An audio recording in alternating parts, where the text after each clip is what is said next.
Hey, what's up, everybody? This is Tiger Tanaka. I am finally going to do some commentary to go along with this replay of a MTGSalvation Duel Commander tournament game between myself and a really cool guy named Tomeetosauce. Really nice guy. We were having connection troubles earlier, but we finally got things settled. So he is playing Prossh. He's playing No Ham's list, which has had a lot of success recently. It's a great list, very combo-oriented. And I am playing Asmira. And it's a little brew I've been working on for quite a while. And here we go. So he starts off with a command tower into an Elves of Deep Shadow. He won the die roll. And I am going to turn to, or on my turn one rather, I'm going to sack a Strand, grab a Savannah, and play an Avacyn's Pilgrim. So I pass the turn back to him. Let's see what he's got going on here. He is going to play an Overgrown Tomb, tapped. Tap his Deep Shadow, and play a Tribe Elder. Solid turn 2 acceleration.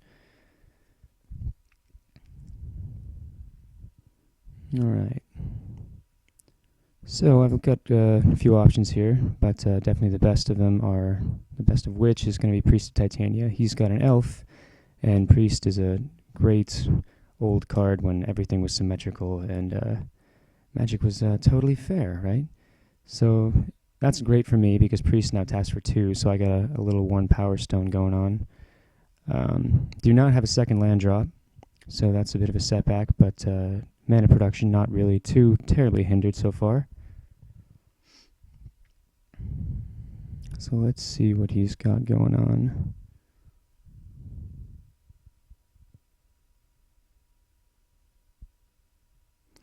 So he's going to drop a Wasteland, and that's pretty good because I've got no other lands. He's going to take out the Savannah. I am lucky. Avacyn's Pilgrim taps for white, and Priest taps for 2 green already, so I'm not terribly behind, but it is a bit of a speed bump. So he's going to pass back to me. Let's see. I'm going to...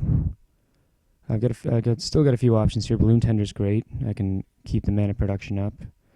I drew a City of Brass, which is very fortunate. You know, just keeping me afloat here.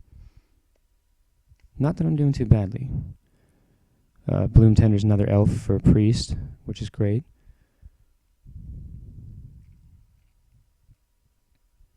So there she is.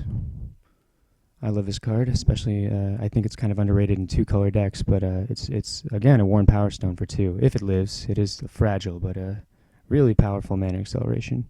So I'm going to tap Priest for 2, play Greaves. I've got 1 floating. I'm sorry, Priest for 3 because of 3 elves. 1 floating. I'm going to put the Greaves on the Priest, keep it safe because that's really my main source of mana here, and play Fast Bond with the mana floating. Not that I have any way to take advantage of that right now, but it will definitely come in handy.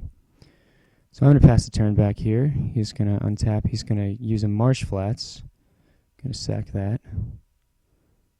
And he is going to find himself a Badlands. Sorry, I'm doing a little fast forwarding because I tried to record this earlier and I went over the time limit, so I'm trying to get it all in one take. Here we go. He's going to play a Reclamation Sage on my Lightning Greaves. Not the worst. Lightning Greaves can act as sort of a miniature Earthcraft when you're, when the ball is rolling for this deck. But at the moment, really not doing much for me, so that's okay. I can live without it. All right. So I'm going to untap here. I'm going to tap my Priest for 4 mana now because Reclamation Sage is also an elf. So she is just going berserk this afternoon. Avacyn's Pilgrim going to tap for white. I'm going to play Gather the Townsfolk.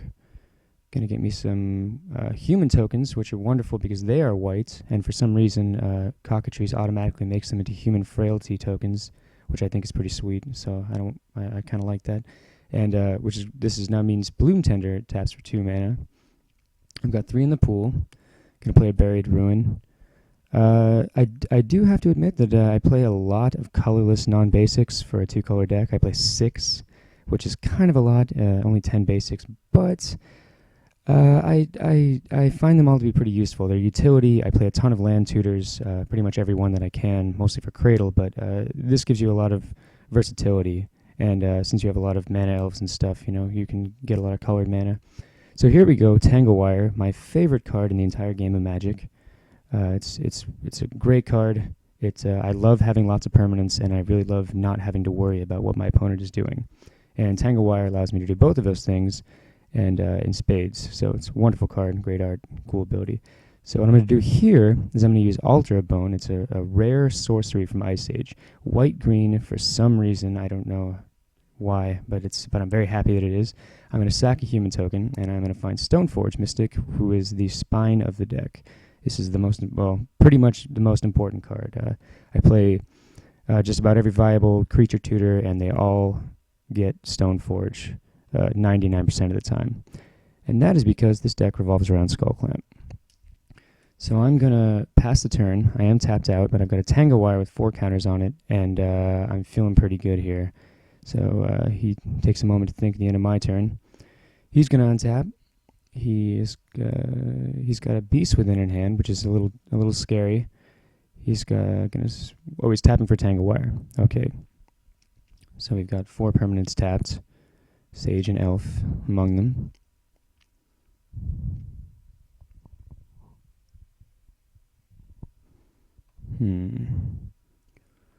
So he's going to play a Kessig Wolfrun and pass the turn, which is really good for me. I'm going to untap with a lot of mana and Skullclamp and a lot of food for Skullclamp. Tanglewire is going to come down by a counter. I'm going to tap Tanglewire, a human token, and Stoneforge. Draw a Brushland. We'll see how relevant that is. Great art. Look at that art. Ice Age, come on. Stellar. Okay, so Priest is going to tap for 4. She's a machine. Pilgrim's going to tap for white. Let's see what we're going to do here. We are going to play Skullclamp first thing. Now, I did watch this replay just after playing, just check it out, and I noticed that he has a Beast Within from the moment that I play Skullclamp, but he doesn't use it right away, and he allows me to start clamping my creatures, which I kind of wondered about that, but I'm sure he had his reasons, and and it worked out for me, and so it's all right. So we're going to get the ball rolling with Clamp. We clamp our other human token. Drawing some good cards here. And I've got 3 mana floating, 2 green and a white. I'm going to spend a green. I'm going to clamp my Pilgrim. Get another couple of cards. Let's see what we go here. All right, so we're going to play Sylvan Safekeeper. Awesome card, totally integral to the end game. Just an underrated little guy. I don't know if he's underrated. I guess everyone really likes him, but they should because he's great. So we're going to play him, and we're going to play Asmira. And 2 creatures died this turn, the 2 human tokens, one from Altar of Bone, one from Skullclamp. And Asmira's going to get 2 counters. She's going to go up to a 4/5. Safekeeper Asmira, just in case, I guess, if that was a route we wanted to take. We could protect her pretty well, but hopefully we can do something a little crazier. Hopefully we can do something a little more fun. So end of turn, he's going to Beast Within the Skullclamp. That sucks, and I'm going to get a Beast, and that's great. So he's going to tap his permanents for Tanglewire, Reclamation Sage, and Elves of Deep Shadow once more, and Kessig Wolfrun.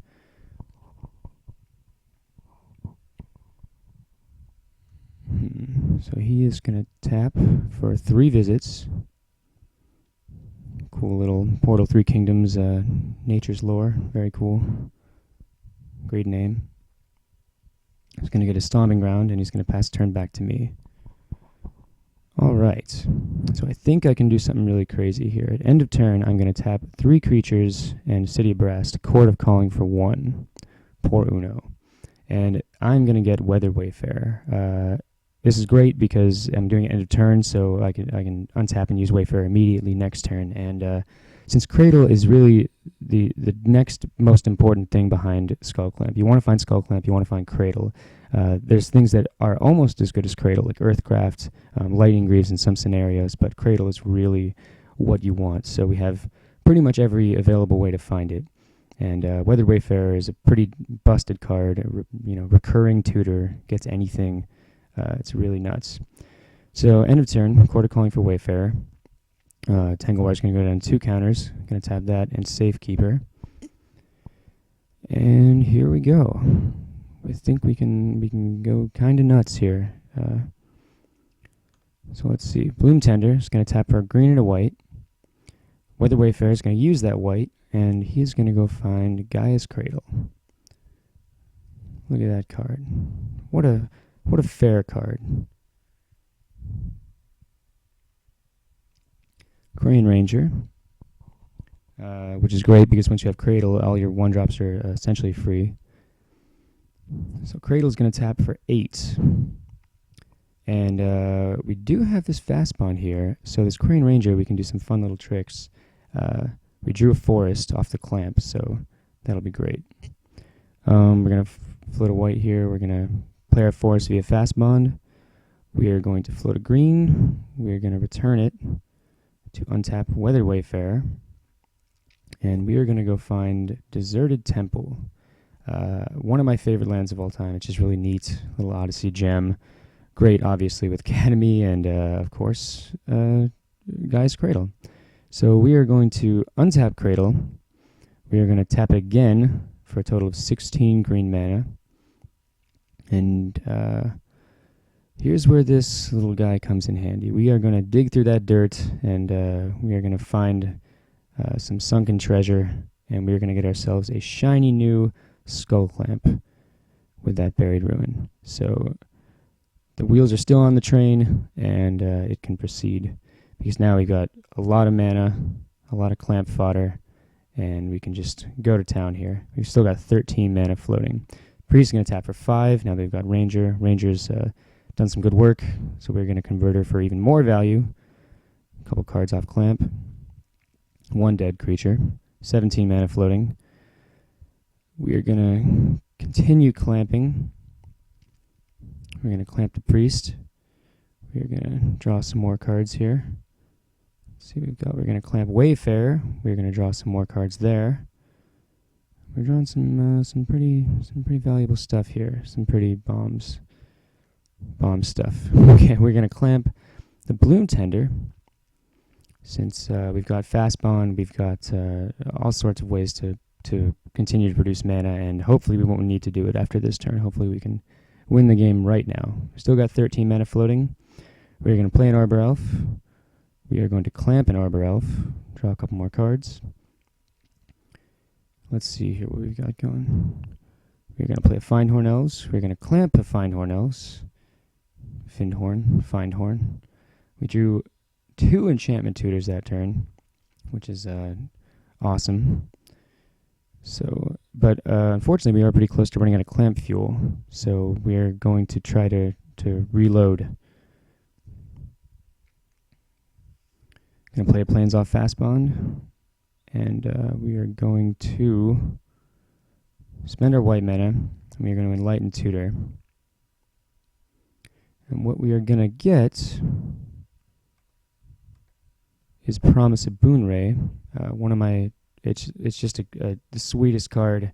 It just feels really powerful to me. I've always kind of wanted to use it in something, and it turns out it's really great in this deck. Here it's a little bit superfluous almost, but still really good, because it means that we can just continue to go crazy with Skull Clamp until we draw exactly the cards we want.